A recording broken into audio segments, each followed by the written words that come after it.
Hello guys, നമ്മൾ ഇന്ന് ഒരു ടെമ്പിൾ ട്രിപ്പ് പോവുകയാണ്. കർണാടകയിലുള്ള കോലാർ KGF എന്നറിയപ്പെടുന്ന കോലാറിൽ നല്ലൊരു അമ്പലമുണ്ട്. കോട്ടിലിംഗേശ്വര ടെമ്പിൾ എന്നാണ് പേര്. കോടിക്കണക്കിന് ശിവലിംഗം ഉള്ളൊരു അമ്പലമാണ്.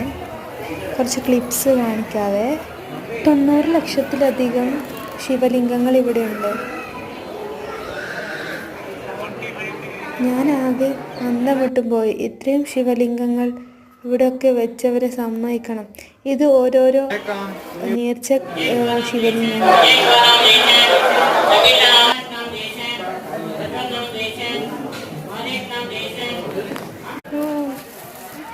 ഇവിടെ വലിയൊരു ശിവലിംഗമുണ്ട്, വലിയൊരു നന്ദിയും കൂടെ ഉണ്ട്. നമ്മളത് കാണാനായി മൊത്തം അമ്പലത്തിലൊക്കെ കയറി ഇതിൽ കറങ്ങി നടന്ന്. നല്ലൊരു ആംബിയൻസ് ആണ്, നല്ല സ്ഥലം, നല്ല ശാന്തമായ അന്തരീക്ഷം. ഇനിയും ഇങ്ങനത്തെ വീഡിയോ വേണമെങ്കിൽ ചാനൽ സബ്സ്ക്രൈബ്.